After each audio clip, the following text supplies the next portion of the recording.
Live from downtown Detroit, home of WDIV and Click on Detroit, Local 4 News at 5 starts now. He was a Detroiter through and through. Tonight, tributes are pouring in, honoring the life of Wayne County Sheriff Benny Napoleon. He gave his life and blood for the city, the county, the state. You know, he was totally committed and dedicated to it. Amid all the tributes, those closest to him are sharing what they'll remember most.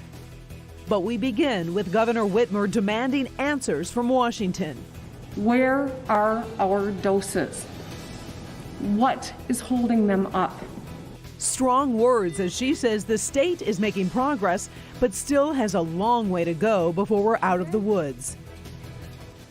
And at a news conference today, Governor Whitmer says the current pause is working and gave the green light to loosen some of the restrictions. But that does not include reopening bars and restaurants. We want to get right to Priya Mann. She's live tonight. Priya, she was angry. Yeah, Kim, Karen, you know, the governor has held about 80 of these press conferences since the pandemic began. This was the first time that she was visibly upset. The governor, like so many across Metro Detroit, mourning the loss of Sheriff Napoleon, who died of COVID-19 last night. And then when it comes to the vaccine distribution, Michigan getting fewer doses than initially promised. And the governor says the backlog is in Washington. My frustration level is high because in Portage, Michigan, there are vaccines ready to be distributed. And the thing standing between us seeing that through is the federal government. And I can't get an answer why. Governor Whitmer says her calls to the Secretary of Health and Human Services have gone unanswered and that a delay in a federal stimulus bill could lead to drastic cuts. Our police, our fire, our first responders, that's what is really at risk. It is, incredibly foolish not to include this kind of relief right now as we go into these holidays. But the governor praised Michiganders for slowing the spread over Thanksgiving and modified the pause. Starting Monday, indoor activities where people can remain masked is allowed. In-person learning at high schools can resume, and venues like casinos, bowling alleys, and movie theaters can reopen. Capacity is capped at 100, and food and drink concessions are closed to prevent people from removing their masks, with social distancing requirements still in place. We avoided the surge that so many other states are seeing. While I'm still concerned that our cases are 6 times higher than they were at the beginning of September, things are certainly trending in the right direction. Now, cases across the state have been declining for 27 days. Hospital capacity and the positivity rate have also been declining. Having said that, bars and restaurants can't reopen because the governor says people obviously have to remove their mask in order to eat or drink. Now, the Michigan Republican Party did respond in a statement saying, "I condemn Governor Whitmer's decision to keep many small businesses closed and hope she reverses this course of action so that Michigan families can have financial stability this holiday season." The governor saying she hopes the legislature will work with her to pass a $100 million bill aimed at helping small business owners. Reporting live tonight, I'm Priya Mann, Local 4. Yeah, and Priya, we just learned that football, girls volleyball, girls swimming and diving are all going to resume here. Do you know how they plan to do that safely? Yeah, this is pretty neat, Kim. There's actually a pilot program being run by the Michigan Department of Health and Human Services, and they're reallocating rapid testing equipment from nursing homes to high schools so these student athletes can get a rapid test before they can compete. That means they can complete their season, and the Athletics Association is hoping winter sports can start in mid-January if this pause expires. Of course, that continues to be fluid, and we'll keep you posted. We absolutely will. Okay, Priya, thank you. We do have some breaking news to get to right now happening on Detroit's east side. That's where 2 people have been killed in a shooting. Larry Spruill is live near the home on Lance Street. That's on the city's east side where this happened. Larry, what's the latest? Well, Kimberly and Karen, as of right now, we know very little information, but what I can tell you that we are near the intersection of West Lance and Charleston, and police say a shooting happened at this home right behind me. We do know that 2 females were shot and killed. Their ages are 18 and 21. Police are saying that the shooter, the suspect, is a male, but he left the scene. Now, right now, police are just getting here, starting their investigation. We do see that maybe like friends or family members are showing up as well. We will continue to work our sources and find out what happened here exactly. We're told that the shooting was after some type of altercation, but we will get more information online and on air. We are live on the Detroit Seaside tonight. Larry Spruill, Local 4.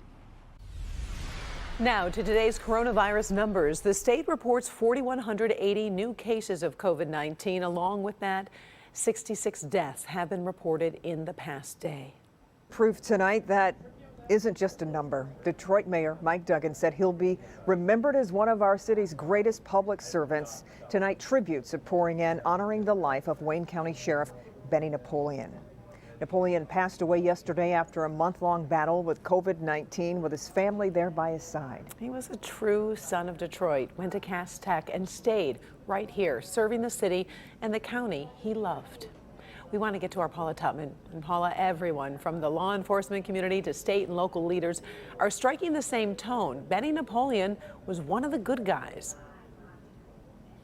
Yeah, Karen, honestly, that's exactly what I was about to say, because I've been seeing notes from people just on the street who said that they met Benny Napoleon and he was kind and he was brave all the way up through the rank and file, and the grief goes straight to the top of the ticket all the way to the state capitol. Last night, my dear friend, the Wayne County Sheriff, Benny Napoleon, died from COVID-19. Much will be written about my friend Benny, because he was a beloved leader in Wayne County. The mark of the impact Benny Napoleon had on law enforcement can be heard in the pain of his fellow law enforcement officers. You start thinking about your own mortality, right? You start asking questions like, what have you done to make the lives of others better? And Benny brings that to mind for me, because Benny gave 2/3 of his life to serving others. And I think that's a tremendous legacy. A servant at heart from the very beginning. Benny became chief of police here in the city of Detroit. He was undoubtedly the youngest chief of any major city in America during that time.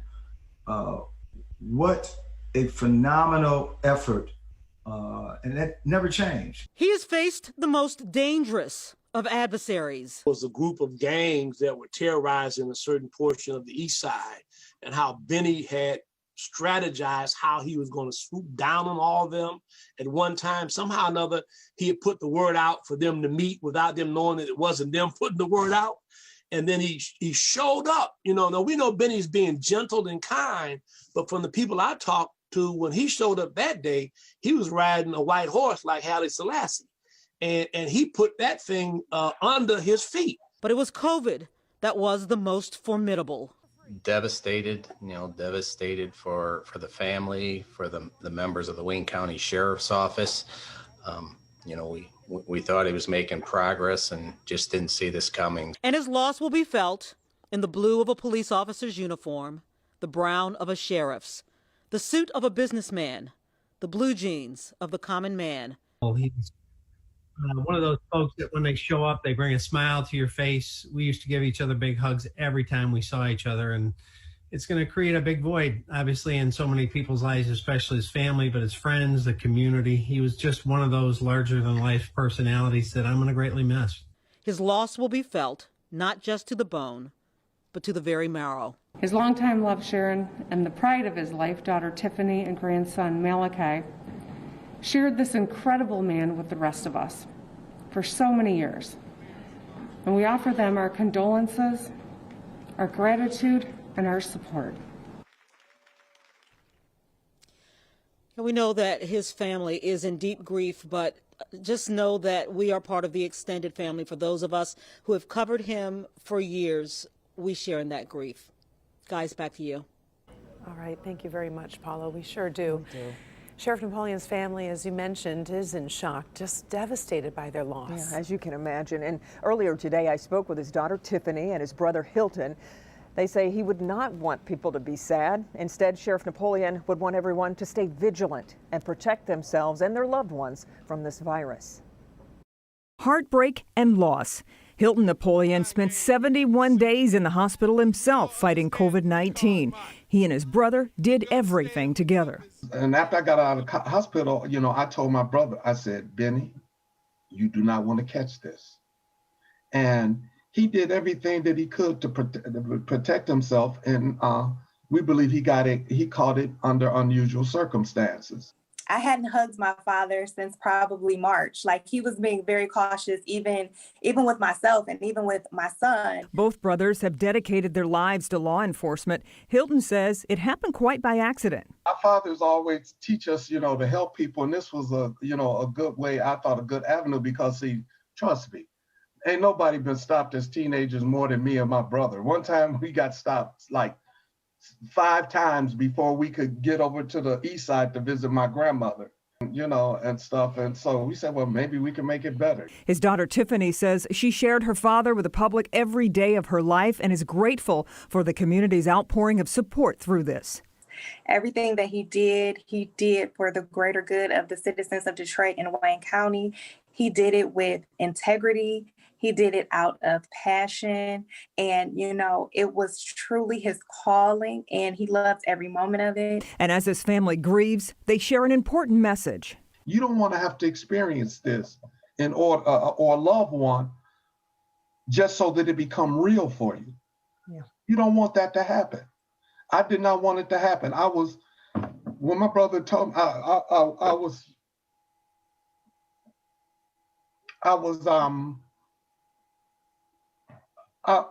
just too through, because I know how careful he was about this. If nothing else, see the grieving heart of a daughter today and know that it is real and it is impacting families. It is ripping families to shreds. And if you can do your part to stop that.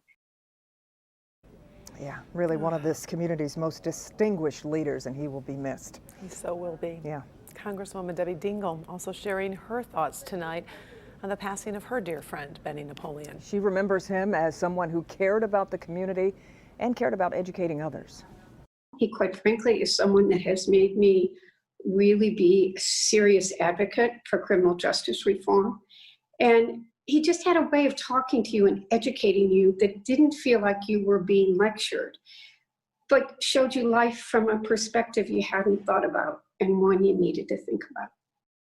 Yeah. And the tributes don't stop there. Leaders from all across the region and even the country are sharing their feelings about Benny Napoleon. So we're posting all of them as they come in. You can go to clickondetroit.com to check it out. All right, much more to come on a very busy Friday. Let's send it over to Ben. This time, but snow is going to have an impact on our forecast at least 2 of the next 4 days, possibly into Christmas as well. We'll run it down for you coming up. All right, Ben, and call it a different kind of online shopping. New tonight, how small business owners are going live on social media to sell their stuff. Sean. Next on Local 4, 3 members of the so-called Wolverine Watchmen. They just appeared in court late this afternoon asking a judge to do something for them yet again. What the judge had to say, also special attention being paid to one member who served in the Marine Corps. We'll tell you all about it next.